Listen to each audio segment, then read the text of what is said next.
If you don't like me, leaving is fine. The son of the former president, who retired due to illness, became the new president. He continued, saying, Listen up, all of you. Lower-level employees should silently obey the decisions from above and work diligently like worker ants, and they will receive proper salaries. Don't do anything unnecessary. The rules established by the former president will be abolished. Upon hearing that, I couldn't remain silent. I believe that approach is wrong for this company. I said. My voice echoed within the company, and the new president looked annoyed and directed his gaze towards me. Huh? What did you just say? Do you really understand why the current rules are the way they are? What a useless middle school graduate worker. Who do you think you're talking to? I'm the current president, so you're fired.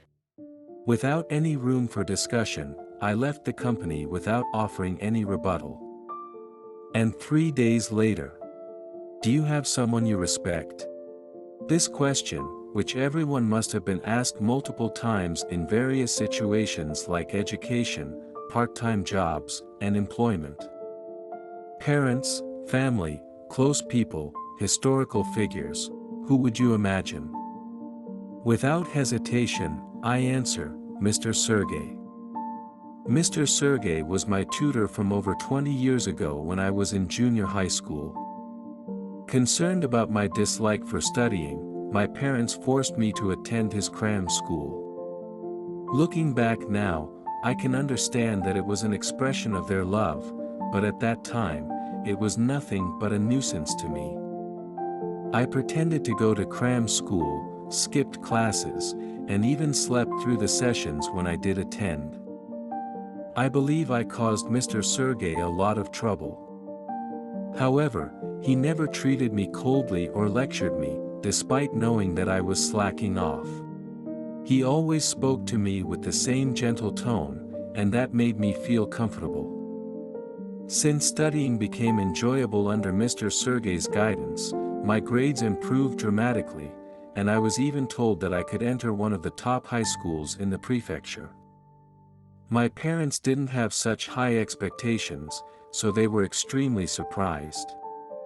But seeing the happy expressions on my parents' faces, I felt happy too. Although I caused trouble during my rebellious phase, maybe I could make it up to them a little now. Unexpectedly, just as I was thinking such unusual thoughts, the worst thing happened. My father accumulated debts and ran away.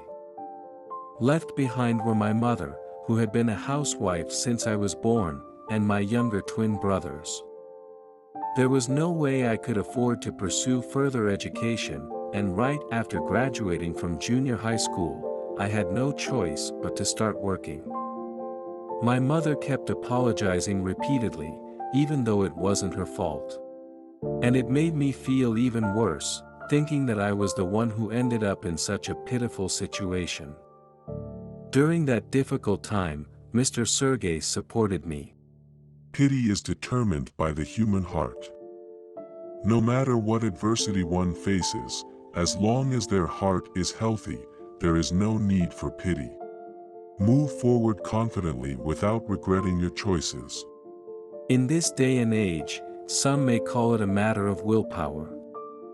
However, even if that's the case, it brought immense relief to my heart. No matter how I chose to live, this person never sympathized or got angry, always treating me the same way. And because of that, I felt like I could always remain true to myself. From then on, I took on various jobs. Being a junior high school dropout who had never held a proper job, it wasn't easy to find employment. I started with newspaper delivery, convenience store clerk, and short-term temporary jobs. I tried different things while juggling multiple positions. As my classmates enjoyed their high school lives, I continued to work every day. I was always so busy that I didn't have time to envy them. But despite the busyness, I felt something was missing. Even though I could gain superficial knowledge through my part-time jobs, there wasn't a single job that I could truly call my own. I felt empty inside, and at the age of 18, I became lost once again. It was precisely at that time when Mr. Sergey contacted me, which was just what I needed. Wanna grab a meal?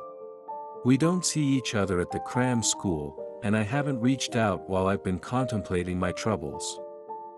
Yet, once again, you approached me at the perfect time, and I truly thought you were amazing. Mr. Sergey took me to his favorite restaurant. We had casual conversations, and he listened to my worries. It's incredible how, no matter how heavy my troubles may be, when I talk to Mr. Sergey, my heart inexplicably feels lighter.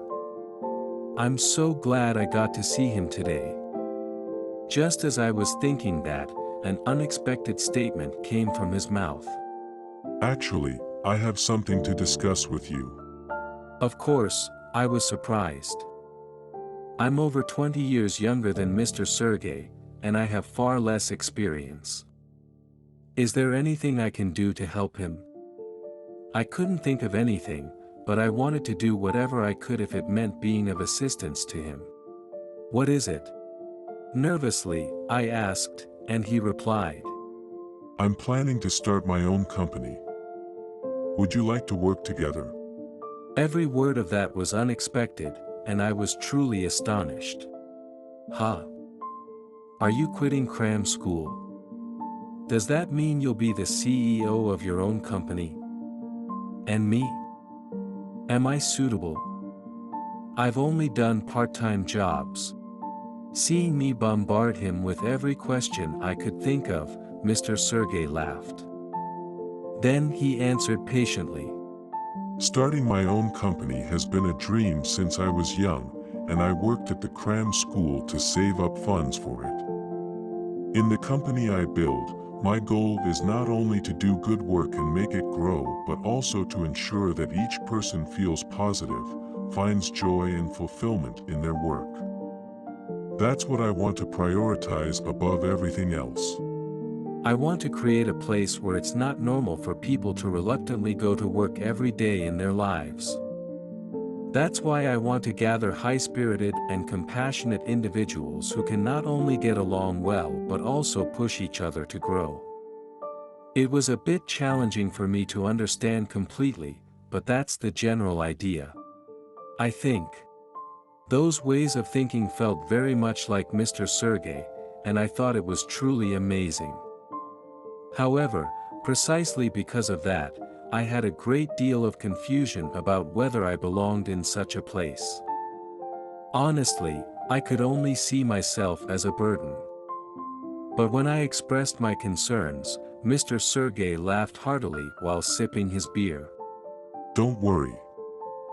I don't have any expectations for you to excel at work right now.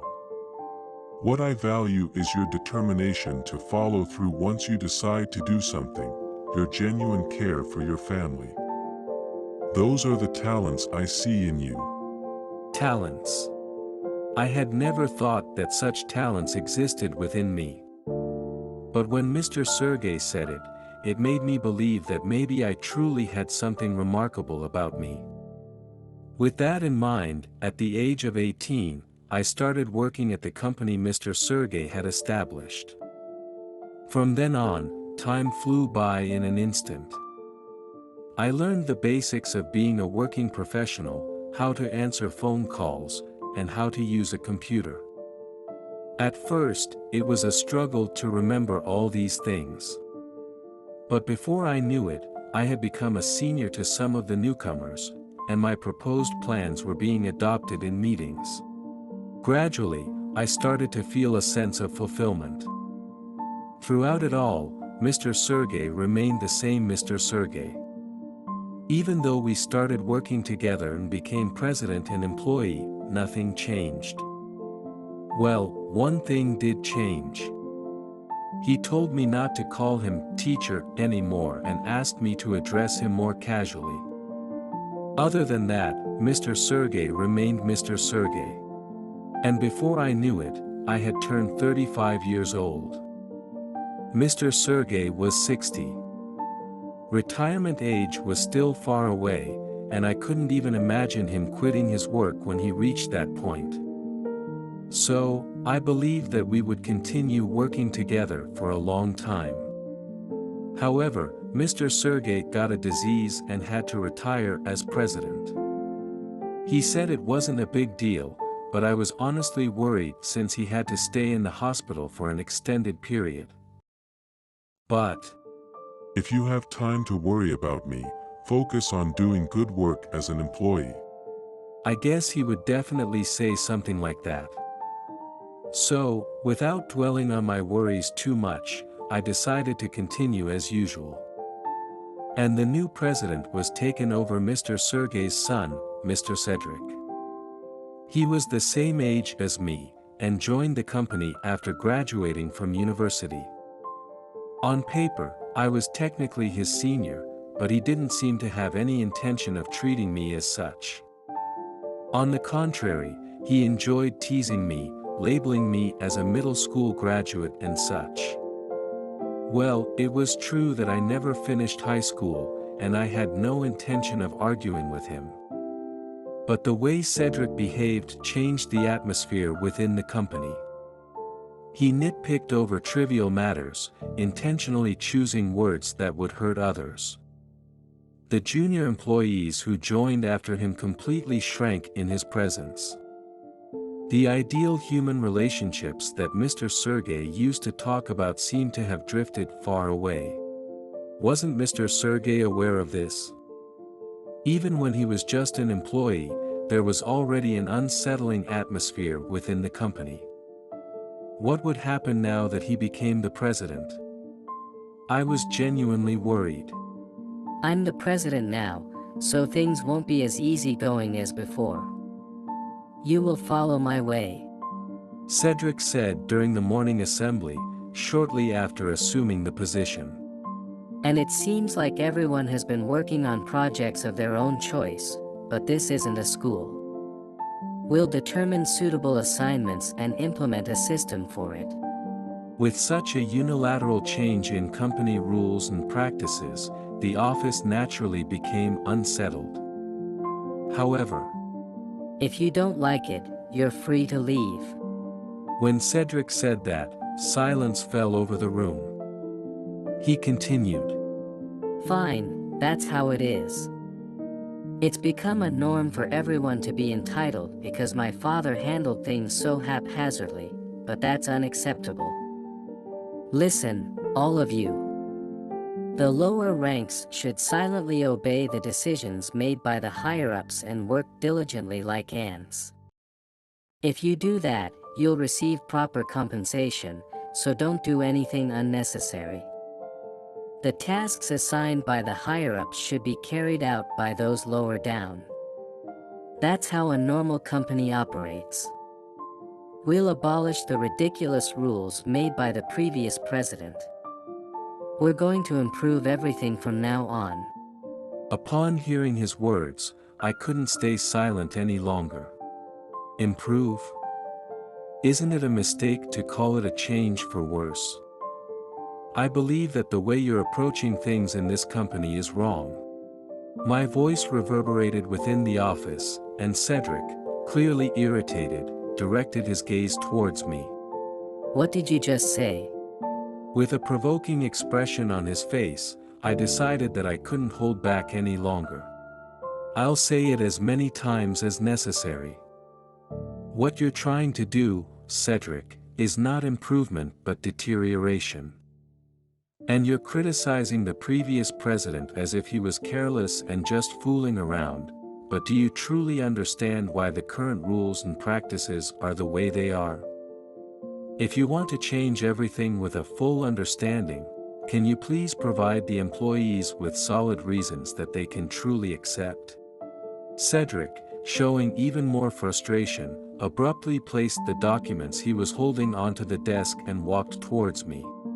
Who do you think you are talking so arrogantly? That carefree old guy has no significant idea, you know. Don't act like you understand. He said. I was deeply disappointed. Whether I'm a high school dropout or not doesn't matter now. But as the son of the former president, how is it that you don't understand his way of thinking? What have you been doing all this time? As an employee, have you ever realized how much the former president cared about the employees and valued creating a positive work environment? Did you consider respecting individual ambitions, encouraging each other's growth, and understanding who worked the hardest for the company? Even though you're the real son, do you truly not understand that? I have no idea where you see room for change in the former president's approach. In fact, I believe I should continue his legacy. I strongly believe that. I said everything that needed to be said. I honestly think this person, as Cedric, is such an unpleasant individual that it's hard to believe he's Sergei's son. But if Sergei's blood flows within him, if he was raised by Sergei, I want him to understand. He should understand. Hoping for that, I waited for his response. I'm the president now. Like I said earlier, if you don't like it, you're free to leave. You're a useless middle school graduate and a lousy employee with a bad attitude. You're fired. Cedric said abruptly. I felt it was over. This person cannot be reasoned with. I'm certain that this company will collapse in the near future. If that happens, there are things I must do. Understood, thank you for everything. I bowed my head to Cedric, without any further argument. I packed my belongings and left the company. Following the orders of the new president, I quit the company.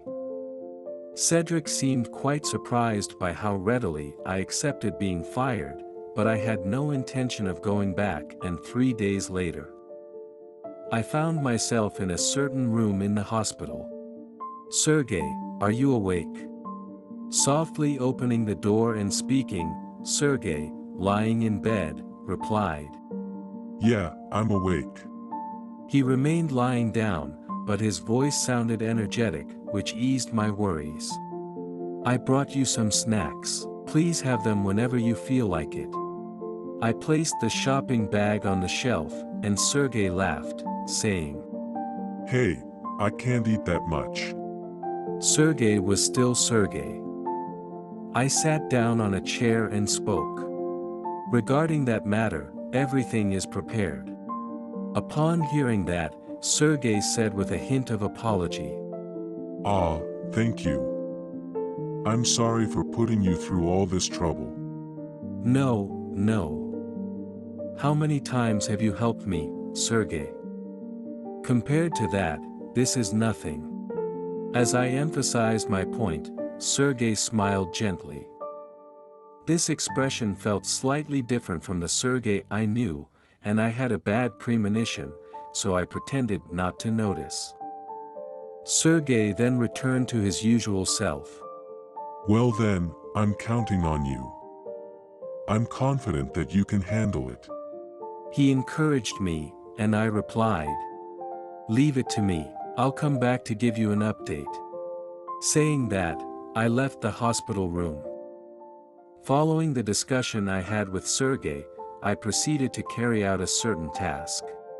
2 years later, I wasn't just a middle school graduate employee at my mentor's company, I had become the president of a publicly listed company. There was only one rule in the company: to enjoy working. Employees work together towards the same goal, with a sense of empathy, striving and challenging each other. With a foundation of trust and a pleasant working environment, motivation increased, resulting in better work. All employees shared the same mindset, creating an open and vibrant company culture. Of course, all of this was taught by Sergei. I inherited Sergei's will and established the current company 2 years ago, most of the employees felt resistance to Cedric's tyranny. Sergei himself felt it during his tenure as the president and believed that Cedric shouldn't become the president. However, Cedric insisted on not giving up the position. As a father, Sergei felt that his son would become a disliked person if he never experienced failure, so he deliberately entrusted him with the presidency. However, as the president, he had an obligation to protect the employees' livelihoods. That's why he consulted me for the second time. With Cedric as the president, our company is on the verge of collapse. Could you create a new company to protect our valuable employees? Initially, I felt uncertain if I could take on such a responsibility.